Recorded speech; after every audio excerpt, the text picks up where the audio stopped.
Muy buenos días a toda la audiencia de la RS Online. Estamos aquí nuevamente con Sanamente, tu espacio de bienestar integral. Hoy vamos a estar compartiendo sobre el trastorno obsesivo compulsivo, denominado comúnmente como TOC. ¿Sí? Bueno, y para eso le invitamos a la doctora Joana Muñoz. Ella es licenciada en Psicología Clínica, doctora en Neuropsicología, tiene varias especialidades y también tiene una clínica en donde atiende con un equipo también de profesionales que vamos a estar compartiendo y comentándoles un poco más durante el programa. Entonces ahora quiero darle la bienvenida. Bienvenida, Joana, ¿qué tal? ¿Cómo estás? Hola, Jadichi, ¿cómo estás? Muchísimas gracias, muy buenos días a todos y muchísimas gracias por la invitación y por estar acá. Muy emocionada de poder hablar de TOC. Así es. TOC, siempre escuchamos mucho hablar de TOC y las personas suelen incluso a veces en su descripción, en sus redes sociales, cuando hablan un poquito de ellas, incluso algunos así abiertamente dicen, tengo TOC. Sí, tengo TOC. Sí, tengo TOC. Así. Mi TOC, dice. Sí, y ya le avisa a todo el mundo, ¿verdad?, que tiene eso. Entonces, hoy vamos a conocer un poco más qué es, si hay una diferencia, por ejemplo, con el trastorno de personalidad. Bueno, todo eso vamos a estar viendo qué es.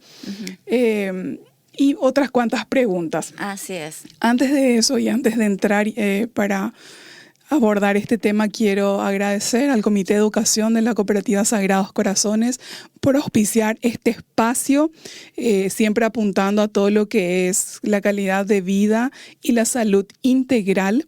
Entonces, queremos reconocer en este momento al Comité de Educación por apostar y por seguir invirtiendo en lo que es la salud y el bienestar y la calidad de vida de los asociados y también de la comunidad. Bueno, Joana, ¿qué es el TOC? ¿Qué es TOC? Sí. Y para que el pueblo pueda entenderlo en términos sencillos. Sí. Bueno, voy a comenzar diciendo de que la mayoría de la gente puede tener algunas ideas que pueden ser como persistentes. Lo que ahora encontramos mucho en las redes sociales, dicen, sobrepienso mucho. Sí. Así, ese es el término ahora de los jóvenes, ¿verdad? Sobrepienso mucho. Pero el TOC, el trastorno obsesivo compulsivo, tiene dos características esenciales, que por un lado son las obsesiones y por otro lado las compulsiones. Ahora, lo que caracteriza fundamentalmente, y voy a explicar lo que son las obsesiones, voy a explicar lo que son las compulsiones, lo que caracteriza al TOC y va mucho más allá de lo que sería simplemente sobrepensar, porque todos en algún momento podemos tener alguna idea que quizás no nos dejó dormir. Recurrente, ¿verdad? O quizás con la cual nos despertamos o que estuvo un poco más de tiempo en nuestra cabeza. Lo que caracteriza al TOC es que la idea es persistente, muy molesta y prácticamente es como intrusiva. ¿Sí? Intrusiva significa que yo no quiero pensar en eso, pero igual pienso. Exactamente. ¿Sí? No, yo no tengo el deseo de pensar en eso. Y igual, a pesar de que yo no quiero pensar en eso, viene la idea a mi cabeza. Y por otro lado, la idea o el pensamiento que tengo, algo también que caracteriza al TOC por sí mismo, es que esa idea tiene una temática que, y ahí es donde ya voy a empezar a hablar de la obsesión propiamente dicha, es una temática que es recurrente en la persona. Y el pensamiento en sí no es algo agradable, ¿sí? Genera malestar. Genera mucho malestar en la persona y no es algo para nada agradable, ni tiene que ver, por ejemplo, con específicamente una discusión o algo que ocurrió en el día, sino que, porque por ejemplo, supongamos de repente, ponerle que vos y yo tenemos una discusión X y eso me deja a mí pensando. Eso sería sobrepensar, que es lo que la gente le llama sobrepensar. ¿Y cuál sería la diferencia, Joana, por ejemplo, con los pensamientos, rumiar Bueno, claro, ahí sí estamos rumiando, ¿verdad? ¿Sí? Rumiar es quedarse pensando sobre algo, sí. Pero la idea obsesiva no. La idea obsesiva, y ahí es donde voy a entrar ya a definir lo que es una idea obsesiva. Una idea obsesiva es un pensamiento, una idea una imagen, más que nada, que queda en la persona de forma bastante persistente, ¿sí? Es bastante persistente y tiene una temática, generalmente tiene una temática. Cuando decís tiene una temática, ¿a qué te referís? Bueno, y es por eso que las obsesiones suelen ser de un tipo. Sí. Por ejemplo, las obsesiones pueden ser de limpieza. Por ejemplo, las obsesiones pueden ser de contaminación. Por ejemplo, la obsesión puede ser de escrupulosidad, por ejemplo, de que todo tiene que ser muy ético, de que no puede haber, de que uno no puede ser amoral, digamos. La obsesión puede ser, por ejemplo, con relación a la simetría. La obsesión, o sea, hay muchas temáticas con relación a la obsesión. Puede ser en cuanto a la religión también, bueno, que pueden ser de tipo religiosas. Bueno, entonces, por ejemplo, un ejemplo así concreto de conductas, a ver, son las personas que tienen que revisar si apagaron la llave. Esa ya es la compulsión. Esa ya es la compulsión. Ah, bueno. Sí, todavía no expliqué. Es así. Ahora estaba explicando lo que es la obsesión. Sí. Y la obsesión... Pensamientos son. Sí, son los pensamientos. Todavía no es conducta. Todavía no es la conducta. Sí. Okay. Ahora, la obsesión viene... los trastornos obsesivos anteriormente estaban clasificados dentro de los trastornos de ansiedad. La otra vez estuvo invitado acá el doctor Aguilar. Sí. Y quiero nomás hacer un poco hincapié a cómo nosotros los neuropsicólogos en general tenemos la idea que tenemos acerca de lo que son los trastornos de ansiedad. Cuando nosotros hablamos de ansiedad, hablamos de cómo algo nos afecta. ¿Cómo? Y lo voy a decir quizás en términos mucho más sencillos de cómo lo pudo haber explicado el doctor. Cuando hablamos de ansiedad, hablamos de cómo algo nos afecta, cómo afecta nuestro cuerpo. ¿Cómo me impacta? ¿Cómo me impacta? ¿Sí? Cuando hablamos, por ejemplo... El cuerpo y la mente. Sí, al cuerpo y cómo mi cerebro va a procesar aquello que me está afectando. Por eso se habla de trastornos afectivos, ¿sí? Aquello que viene de afuera hacia adentro, ¿sí? Cuando hablamos, y también puede ser algo interno, pero es afectivo, es de entrada, digamos. Y cuando hablamos, por ejemplo, de depresión y los trastornos depresivos y entre ellos los trastornos del ánimo, hablamos de trastornos de salida, es decir, del ánimo, cómo yo me siento con respecto a el entorno. ¿Sí? Entonces, por eso esos son trastornos de salida, de cómo mi cerebro codifica y cómo responde al entorno. Entonces, unos son de entrada y los otros son de salida, de respuesta del cerebro. De entrada serían la ansiedad y de salida, por ejemplo, sería la depresión. Así mismo, sí. Y entonces los trastornos, volviendo al trastorno obsesivo-compulsivo, el trastorno obsesivo-compulsivo estaría como un trastorno de entrada. ¿Por qué? Porque es un trastorno de ansiedad, ¿sí? En general es un trastorno de ansiedad. Y diferente a esto, ya no es de entrada ni de salida, están los trastornos de personalidad. Sí. Porque el trastorno de personalidad tiene que ver ya con la forma en cómo codificamos eso y tiene que ver con la sociedad, cómo la sociedad organiza eso, ¿sí? Ya en general. Después voy a diferenciar lo que es un TOC de un trastorno de la personalidad obsesiva. Sí. Bien. Excelente. Entonces, cuando hablamos de compulsión, estamos hablando de la acción que hace la persona para poder mitigar, para poder bajar los niveles de ansiedad que le provoca el pensamiento. El pensamiento, esa idea persistente que tiene, entonces tiene que hacer algo para que ese pensamiento es como una válvula de escape. Exacto. Exacto. Entonces, como ese pensamiento le genera ansiedad, tiene que hacer una compulsión. La compulsión a veces está relacionada con la obsesión. a veces. Por ejemplo, tengo la idea de contaminación y mi compulsión, la acción, va a ser lavarme las manos.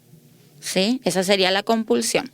Tengo la idea, por ejemplo, de que, por ejemplo, una obsesión común es la de pensar que le puedo hacer daño a los demás. Agarro un cuchillo y automáticamente viene la idea, ¿y si lo acuchillo? Esa es la idea, sí. Es una idea así, hacer daño a los demás. Aunque no lo va a hacer nunca, ¿eh? Sí. Ojo, eso también es algo característico del TOC, que nunca va a llegar a hacer daño. Por eso son pensamientos intrusivos, porque son en contra de su voluntad. Así mismo. Esa idea, ese pensamiento que viene. Así mismo. Y la compulsión que puede tener para poder mitigar eso puede ser, por ejemplo, contar. Ese contar no tiene nada que ver con esa obsesión. Absolutamente nada que ver. Y, por ejemplo, cuenta 1, 2, 3 en su mente. ¿Sí? Ahí, en ese caso, la compulsión que estoy explicando no es una acción física, ¿sí? No es como ir y específicamente estar haciendo algo físico. Es en la mente, nomás está contando 1, 2, 3, 4, 5, 6, 7. Y ahí baja la ansiedad. Es como una estrategia también de liberación de ese pensamiento, ¿verdad? De esa presión que está ejerciendo, ese malestar que está ejerciendo, ese pensamiento persistente. Pero para la persona que tiene TOC, eso de contar, la persona que tiene TOC hace una asociación y cree que si no cuenta, va a suceder ese pensamiento que le vino a la cabeza. Entiendo. Entonces, por eso es muy importante para esa persona hacer esa compulsión. Por ejemplo, hay obsesiones de seguridad. Entonces, ahí viene la compulsión de comprobación, de comprobar si es que está cerrada la puerta, si comprobar que está apagada la cocina, que está desenchufada la planchita, las chicas que se hacen la plancha en el cabello, ¿verdad? Entonces, eso es comprobación. Pero no siempre esa comprobación está totalmente enlazada a la idea obsesiva. O es coherente, ¿verdad? Exacto, o es coherente. Hablando del tema de la coherencia, la persona con TOC, algo que suelen preguntar mucho es si la persona con TOC es una persona muy inteligente o no, o si tiene o no tiene pérdida de la realidad. En mi experiencia, lo que yo he visto es que la mayoría de las personas con TOC son personas bastante inteligentes. Incluso les diría un poco por encima del promedio. Hasta ahora, por lo menos en mi experiencia, yo no he visto ningún TOC que sea promedio. Los he visto incluso por encima de la media. Por encima de la media. Incluso los he evaluado y me ha tocado un TOC, 2 TOC ya con coeficientes de 130. O sea, realmente muy inteligentes. Pero sí, entonces hay una relación. Sí, de hecho hay investigaciones que dicen que hay una correlación, pero ellos mismos se dan cuenta, suelen tener conciencia de que esas compulsiones que tienen son ilógicas, no son racionales y que se suelen avergonzar mucho por ello. Es más, cuando ellos están en consulta y suelen confesar, digamos, entre comillas, sus compulsiones, suelen tener mucha vergüenza de contar esto, ¿verdad? Generalmente al psicólogo, al psiquiatra, suelen ser las primeras personas en su vida a quienes les cuentan la compulsión que están teniendo. Claro, porque ellos mismos no encuentran una relación, no encuentran una racionalidad, ¿verdad? De lo que hacen, entonces por eso seguramente aparece esa vergüenza, ¿verdad? Así mismo. Vos estabas hablando de ansiedad. ¿Podrías definir para el público, para que todos podamos entender y comprender qué es ansiedad? Sí, la ansiedad, como estaba diciendo hace rato, es la forma en cómo nos afectan aquellas situaciones que están a nuestro alrededor. Pero el cuerpo responde el cuerpo responde, nuestro cerebro procesa esa información y el cuerpo responde. ¿Y qué hace nuestro cuerpo? Nuestro cuerpo genera una serie de respuestas electroquímicas, ¿verdad? Y digamos que nuestro cerebro va a procesar la información, haciendo que tengamos como un miedo a algo que no podemos definir. Y eso es ansiedad. La ansiedad es no poder definir a qué le tenemos como miedo o a qué le tenemos angustia. Y eso es lo peor justamente de la ansiedad, el no poder definirlo. Yo siento, me invade, por así decirlo, ¿verdad? Me invade una sensación de miedo o de angustia y no logro definir a qué. ¿A qué? ¿Sí? Exactamente. No, es un malestar. Es un malestar, pero a veces también está bien claro qué me genera ansiedad. A veces, pero ese es estrés. El estrés. Entonces, esa distinción es importante. Porque coloquialmente hablamos, me genera ansiedad tal cosa. Pero cuando yo puedo definir, por ejemplo, esto me genera, es el estrés. O sea, yo puedo definir específicamente qué me está generando estrés. Y si yo digo, por ejemplo, miedo al futuro, ¿el futuro me genera estrés? Podemos decir, para ir diferenciando, digo yo, ¿no? Generalmente es estrés, o sea, al futuro es ansiedad. Ansiedad es. Ansiedad, ya. Entonces, bueno, entonces para ir clarificando, es al futuro, porque el futuro pues impredecible, a eso te refieres, ¿verdad? Sí, porque es totalmente impredecible, uno no sabe qué puede pasar. O sea, es totalmente indefinido, es algo que no podemos... O sea, yo tengo la persona, ¿verdad? Entonces la persona puede decir, yo siento miedo al futuro, ¿verdad? Porque... no sé qué puede pasar, pero esa es la vida, ¿verdad? Sí, así es. pero no se puede definir, no es algo concreto. Y justamente eso diferencia también de las fobias, ¿verdad? Porque las fobias son específicas. Sí, ok. Entonces, también puede guardar relación con un intenso deseo de tener control de todo.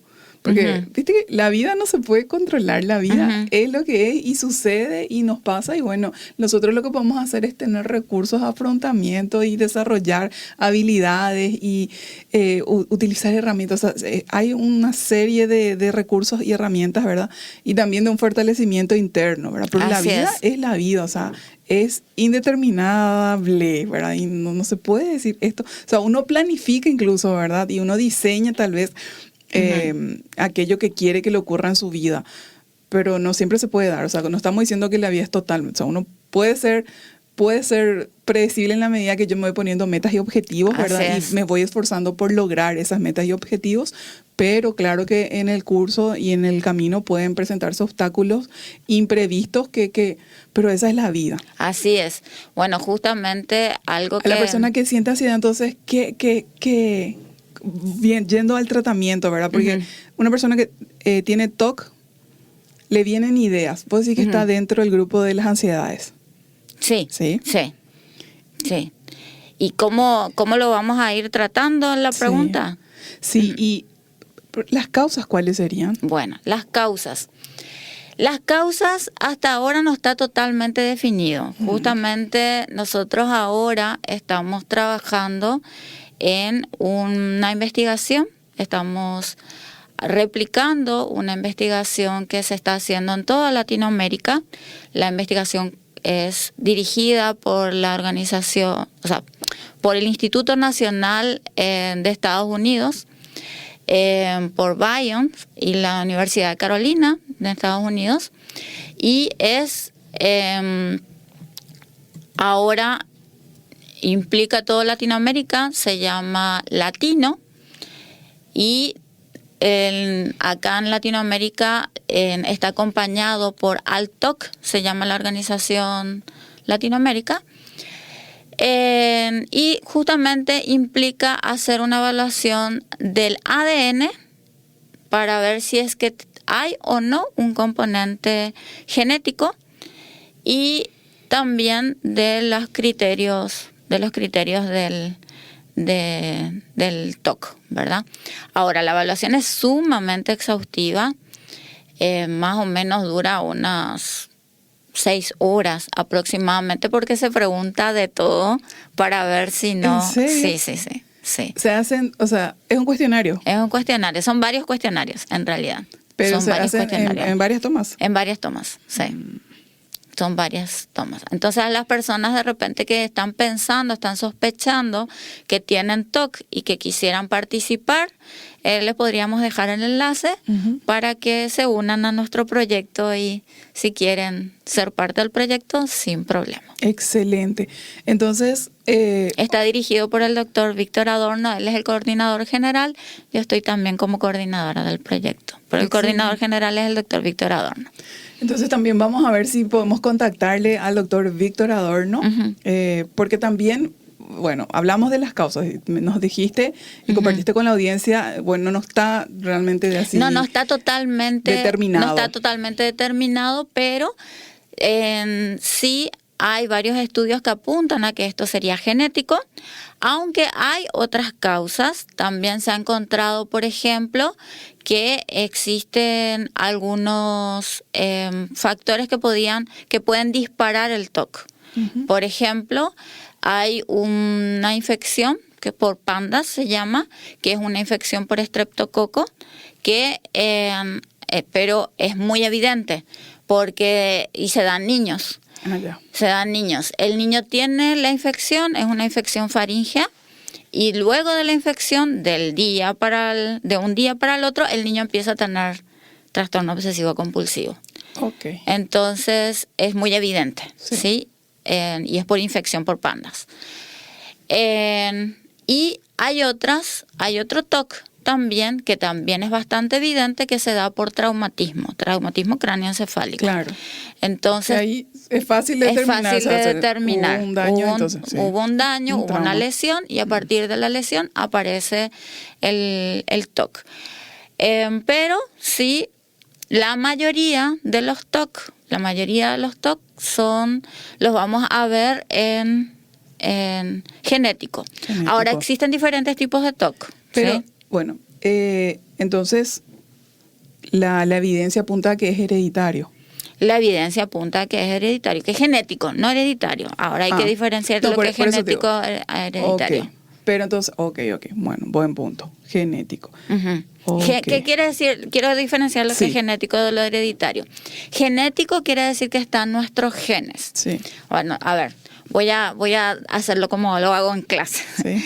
Nosotros estamos compuestos principalmente por células.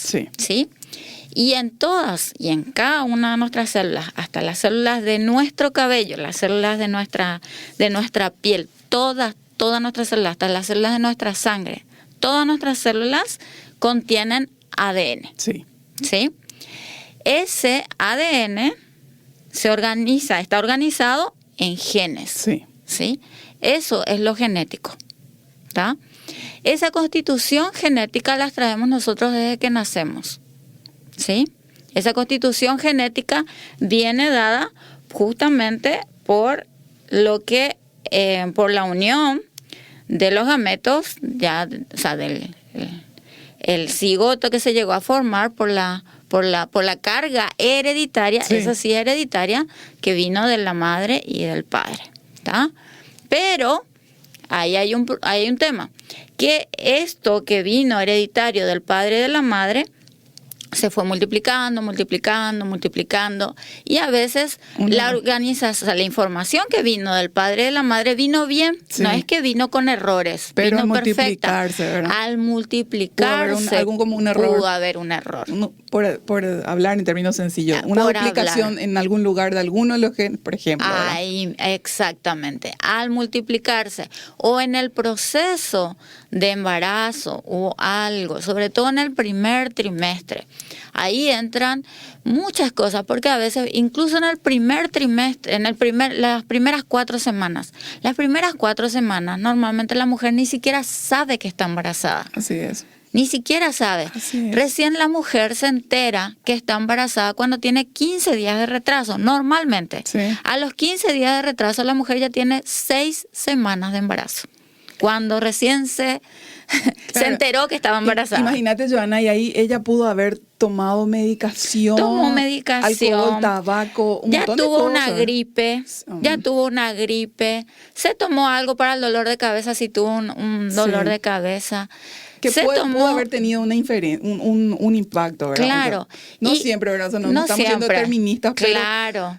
Vos estás mencionando nomás de que esa multiplicación pudo haber tenido una pequeña alteración. Claro, chiquita y normalmente la mujer ni se acuerda de eso porque no estaba pendiente de eso. Después, a partir de ahí, cuando se entera que está embarazada, obviamente sí, ya lo tiene en cuenta. Y muchas veces ni nos acordamos de eso. Lo digo porque yo, cuando me enteré, sí. O sea, ni nos acordamos de eso. Sí. Entonces, es algo a tener en cuenta y por eso es que después pueden haber pequeños errores. Y digo pequeños errores porque finalmente el TOC o estos trastornos que pueden ser genéticos son pequeños errores. Sí. O sea, al final son pequeños errores. Sí, porque la persona puede... O sea, eso también quería que compartas con nosotros, Joana. Hay graduaciones, ¿verdad? O sea, ¿hasta qué punto afecta la calidad de vida de la persona? Porque es una persona totalmente funcional, ¿verdad? Bastante funcional, pero el TOC en sí, justamente lo que caracteriza al TOC es que puede llegar a ser bastante disfuncional. Sí, ¿en qué sentido? Es que la persona no puede trabajar, no puede ser autónoma. Sí, no es que no puede ser autónoma, lo que pasa es que las compulsiones, justamente algo que caracteriza a las compulsiones es que le llevan mucho tiempo. Mucho tiempo. Y algunas compulsiones pueden llevar entre 1 a 8 horas del día. ¿Sí? Pero entonces también me atrevo a decir que hay un sobrediagnóstico también de TOC. Sí, sí, por eso decía que el TOC en realidad es del 1%, ¿sí? La prevalencia mundial... Explicarle a la audiencia qué es la prevalencia. Sí, la prevalencia es la cantidad de personas que pueden haber por porcentaje de habitantes, o sea, el porcentaje de habitantes que puede haber en un grupo poblacional. Y a nivel mundial la prevalencia es de 1 en 100. Entonces es baja la prevalencia. La prevalencia es bajita. En algunos estudios se estima que pudo haber subido a 2%, pero en realidad la prevalencia es baja, no es una prevalencia muy alta. Por eso es que comencé hablando de que las ideas obsesivas o las famosas ideas rumiantes, como lo mencionaste muy bien, o el famoso sobrepensar, no es lo mismo que tener TOC. No es lo mismo que tener TOC. Definitivamente no es lo mismo que tener TOC. Sí, yo creo que sí, porque si vos decís que la compulsión por ejemplo, una compulsión pueden tomar horas, entonces... De 1 a 8 horas aproximadamente, ¿verdad? ¡Wow! O sea, mínimamente suelen tomar 1 hora y eso le quita bastante funcionalidad a la persona. Una de las características justamente del TOC es que el TOC a veces eso interfiere en su actividad laboral o a veces en su actividad académica. Entonces, por eso en algún momento la persona con TOC o deja la universidad o deja el colegio o deja el trabajo, ¿verdad? Y lo tiene que hacer desde casa, una cosa así, ¿verdad? ¿Por qué tanto así? Comentanos un poquito más, ¿por qué tanto así? Ejemplos de estas convulsiones que te pueden tomar tantas horas, o sea que, a ver, podemos llevarlo a un ejemplo de la vida de una persona X, sin nombre, sin nada, pero un ejemplo de por qué hasta ese punto interfiere. Sí, para que las personas que de verdad tienen TOC puedan identificarse en este ejemplo. Por ejemplo, tuve una paciente con la compulsión de comprobación. Con la compulsión de comprobación iba a salir de su casa, entonces llegaba a la esquina, volvía, tenía que ver si es que había cerrado o no había cerrado la puerta, si había apagado las luces, se había cerrado no solamente se había cerrado la cocina, se había cerrado la llave del gas. También veía si había cerrado la llave del gas, si había desenchufado la plancha. Ella vivía sola. Bueno, luego salía otra vez, se iba hasta la esquina, volvía otra vez, volvía a revisar todo, y esto lo hacía varias veces. Sacaba fotos, volvía y después revisaba las fotos en la esquina de su casa. Y esto le demoraba aproximadamente 1 hora, 1 hora y media entre ir y venir. Como esto es ritualístico, al final Sí. termina siendo un ritual, Sí. terminaba llegando tarde a su trabajo. Y a pesar de ser una persona tan inteligente, porque es una persona muy inteligente, ¿verdad? Obviamente interfirió bastante en su Claro. trabajo. O sea, en vez de ser hoy, o sea, haber escalado mucho más a nivel laboral, no pudo escalar justamente porque, o sea, no es que le quitó totalmente la funcionalidad, porque ella igual siguió siendo funcional, pero en sí no pudo llegar probablemente a donde podía haber llegado si es que no le interfería en cuanto a tiempo, ¿verdad? Joana, entonces, para clarificar, personas que no tienen rituales no tienen TOC. Que no tienen compulsiones, Sí. ¿sí? Que no tienen Sí, no compulsiones. tienen TOC. A ver, el TOC, en realidad no quiero ser así de tajante, porque el TOC está caracterizado por obsesiones o compulsiones, ¿sí? Y o compulsiones, Ok. ¿sí? Lo que caracteriza es que sean obsesiones y o compulsiones. Y esas obsesiones y o compulsiones generalmente, o sea, lo que generan es ansiedad, pero también generan, además de las obsesiones y compulsiones, y esto es lo que normalmente vamos a ver en el TOC, es que van migrando. Sí, de repente una obsesión es ahora y al tiempo vamos a ver que cambian. Okay. De repente, o sea, de repente se les pasa, bueno, ya no tengo más tenía una paciente que tenía la obsesión de simetría, y para ella o sea, su idea era de que todas las cosas tenían que tener 4 puntas, 6 puntas creo que eran. Entonces ella, por ejemplo, miraba una silla y cada una de las partes de la silla tenía que contar 6. Entonces ella miraba así, 1, 2, 3, 4, 5, 6. Miraba un escritorio y se fijaba en las puntas. Y el escritorio tenía que tener 6 puntas. Miraba una pared y la pared tenía que tener, y así. Entonces todo tenía que tener puntas y tenía que tener 6 puntas. Bueno, pero después le pasó eso. O sea, después pasa eso y aparece otra obsesión. Y así van mutando. No es que es siempre la misma. Después, por ejemplo, apareció una obsesión que tuvo que ver con la comida, y el tiempo en que ella pasaba con la comida era de 3 a 4 horas con el plato de comida.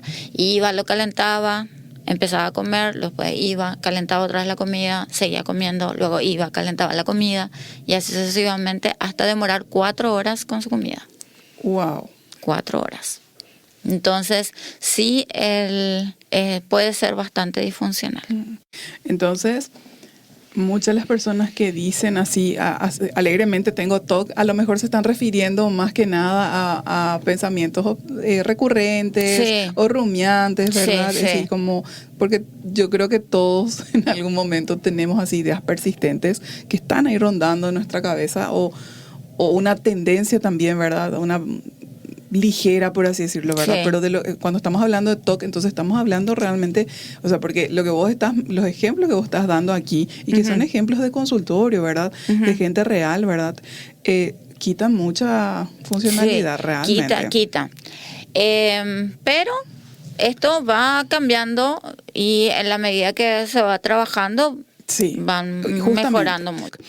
Y antes de preguntarle a Joana los tratamientos, las soluciones, y cuando una persona necesita buscar un especialista, ¿verdad? Sería, ¿a qué edad aparece o suele aparecer el TOC, Joana? El TOC puede aparecer a cualquier edad. ¿Sí? Sí, ¿En los niños ya? incluso en niños. Sí.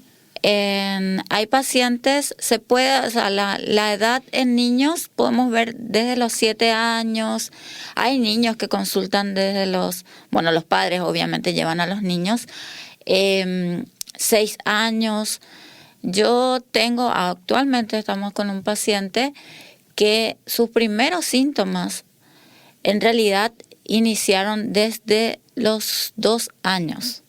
Pero las clasificaciones internacionales dicen que a partir de los 8 años se puede realizar recién el diagnóstico. Sí. Pero sus síntomas empezaron desde los 2 años, por ejemplo, en este caso. Y tenemos toda la documentación en video, porque la mamá le grabó y todo, como incluso ya desde muy pequeño tenía todas las características de un TOC.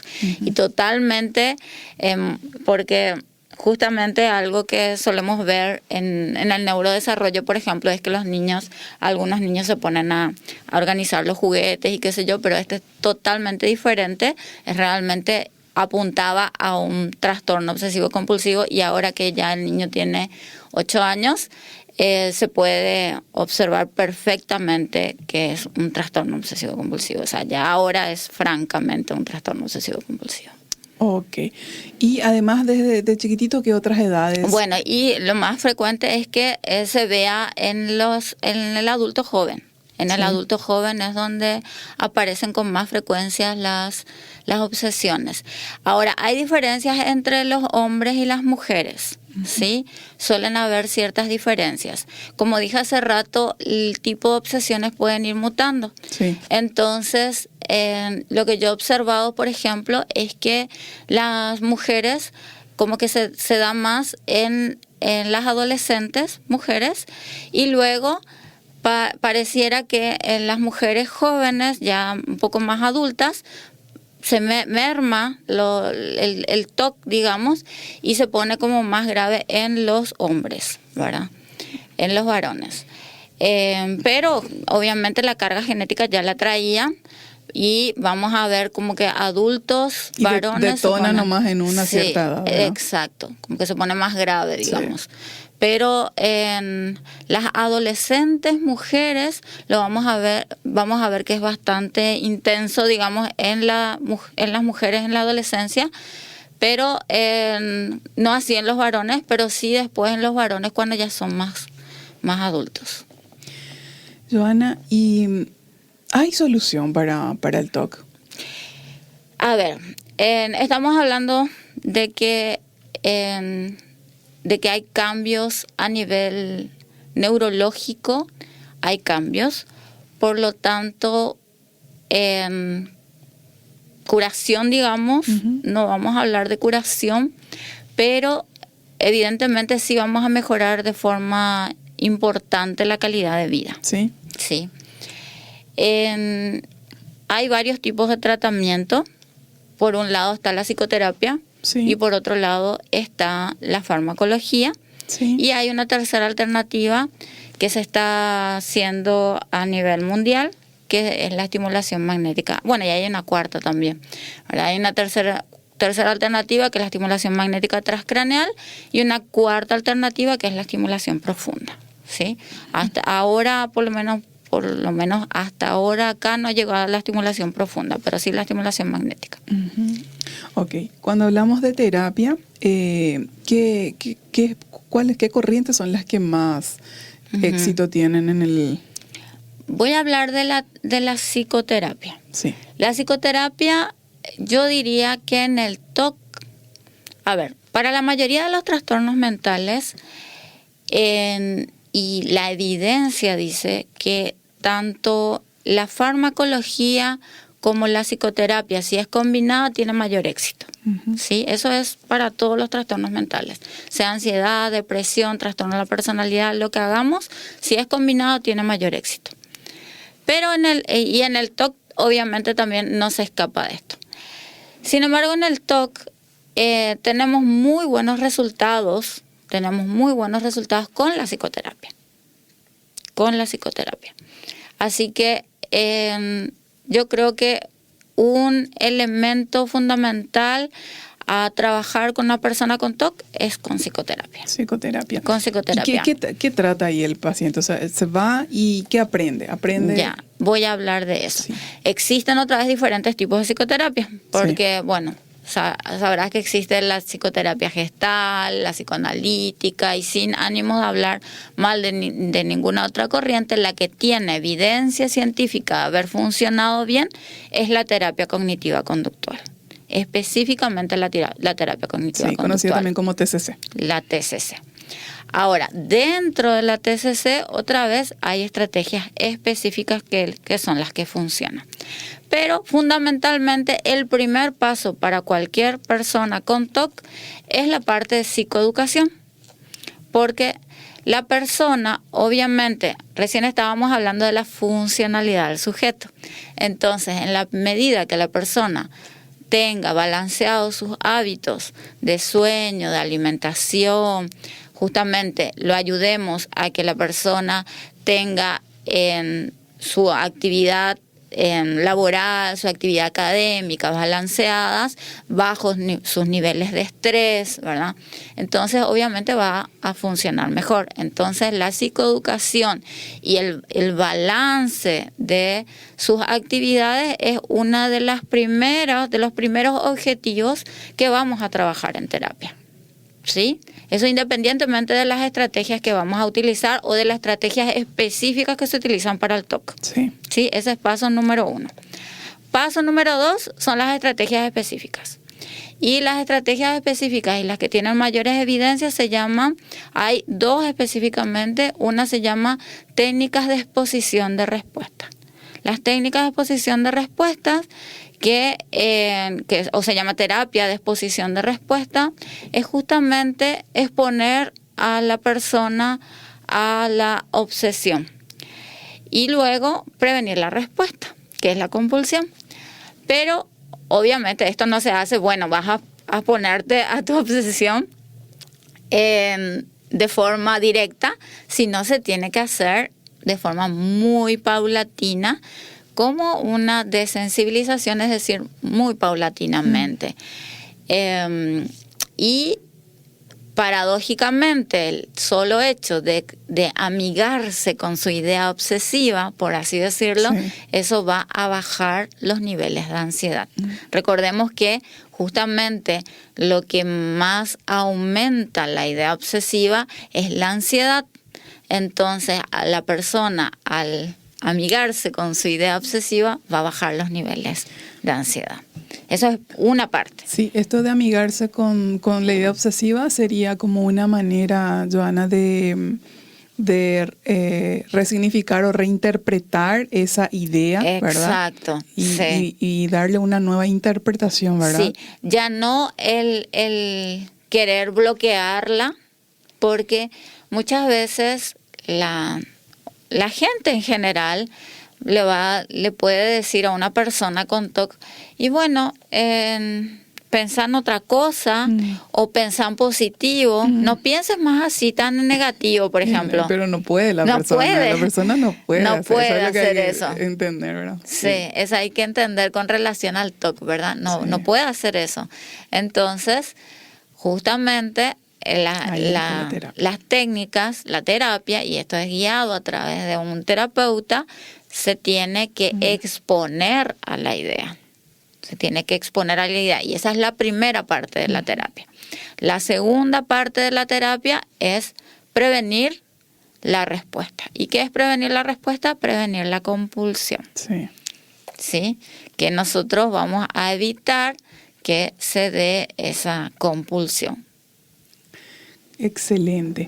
Bueno, y se mitiga bastante, o sea, se sobrelleva, o sea, ¿verdad? Es sobrellevable. Sí. Porque vos decías, no, o sea, de repente siempre van a estar esas ideas, pero con las estrategias, con la psicoeducación, con las técnicas que van abordando en terapia, se sobrelleva. ¿Y la medicación, Joana? Sí.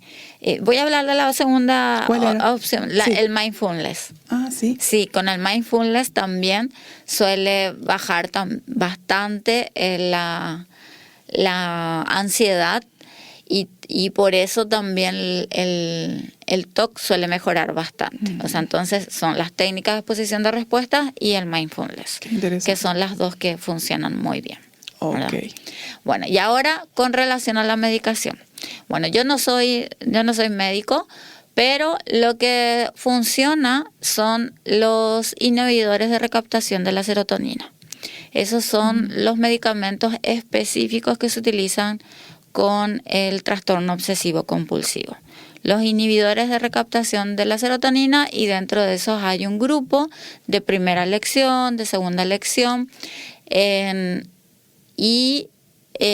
generalmente vamos a ver que yo por lo menos lo que he visto en los pacientes es que al inicio van bastante bien, ¿verdad? Y luego de un tiempo, cuando ya disminuyen, los médicos les suelen ir bajando bastante la dosis, y a algunos incluso se les llega a retirar la medicación cuando ya tienen un tiempo de tratamiento. El trastorno obsesivo compulsivo en general es muy crónico. Cuando hablo de crónico, estoy hablando cuando llegan a terapia ya tienen por lo bajo, por lo mínimo, 10 años. 10 años ya con las ideas y con las compulsiones, ¿verdad? Entonces, cuando llegan a terapia, a veces han estado deambulando ya por varios profesionales, y recién ahí vamos a comenzar la terapia que se requiere para el trastorno obsesivo compulsivo. Entonces, bueno, implica que a partir de ahí recién vamos a empezar a trabajar de forma efectiva, ¿verdad? Entonces, bueno, mejora bastante la calidad de vida. Yo diría que al 95% mejora la calidad de vida, o sea, a ser unas personas totalmente funcionales, académicamente, sí, muy buen pronóstico, académicamente, laboralmente. Me ha tocado psicólogas o colegas que me han dicho, pero ellos tienen como un componente psicótico porque como que su idea compulsiva es totalmente irracional. Sí es cierto que cuando están con sus ideas obsesivas y su compulsión, pues esa compulsión puede ser como que totalmente irracional. Eso es cierto, pero si es que nosotros bajamos esos niveles de ansiedad, las personas se pueden volver bastante funcionales, muy funcionales. Excelente. También hablabas de la electroestimulación superficial, ¿verdad? Sí, la estimulación magnética transcraneal. Acá en Paraguay ya tenemos la estimulación magnética transcraneal. Ahí justamente estoy trabajando con el doctor Víctor Adorno y con el doctor Miguel Aguilar, que vino la vez pasada. Y se hacen tratamientos. El TOC en particular tiene evidencia comprobada en cuanto a, y está aprobado por la FDA para trabajar. Eso es muy importante. Sí, eso es muy importante. Bueno, y el tratamiento de preferencia es la depresión para la estimulación magnética transcraneal. Pero el segundo en ser aprobado a nivel internacional y a nivel mundial es el TOC, el trastorno obsesivo compulsivo. Así que justamente cuando los pacientes ya probaron con la medicación y no les fue tan bien, ya probaron con psicoterapia y tampoco les fue tan bien, entonces la estimulación magnética transcraneal puede ser una muy buena alternativa. Excelente. Y la tercera alternativa era la estimulación profunda, la estimulación profunda que se hace como una intervención quirúrgica, ¿verdad? Esa ya sería una tercera alternativa, pero acá no se está haciendo. Y es bastante invasivo, ¿verdad? Sí, pero se hacen en casos graves. Se hacen en casos graves. Porque, bueno, algo que no llegamos a comentar todavía fue que existen diferentes tipos de TOC. Además del trastorno obsesivo clásico, que es el que está caracterizado por las obsesiones y las compulsiones, existe el trastorno de escoriación, que es donde la persona se rasca. Existe el trastorno de tricotilomanía, en donde la persona se arranca el cabello, ¿verdad? Y existe el trastorno de dismorfia corporal, en donde la persona al mirarse al espejo no se ve bien, siente que tiene alguna parte desfigurada.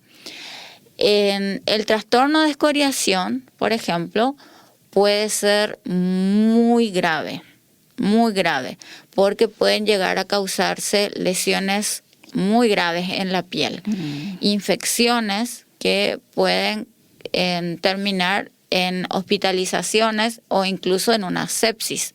Si eso llega a terminar en una sepsis, pues la persona muere. Claro, totalmente. Entonces el riesgo es altísimo. El riesgo es demasiado alto. Quiero compartir que la doctora Joana tiene una clínica. Es la Clínica Integral de Neuropsicología, ¿verdad? Neuropsicológica, sí. Neuropsicológica. Clínica Integral Neuropsicológica. El número es el 0982-388921. Ahí hay todo un equipo. Está la doctora, atiende ella. También tienen psicóloga educacional, tienen psicopedagogas y, bueno, tienen fonoaudióloga.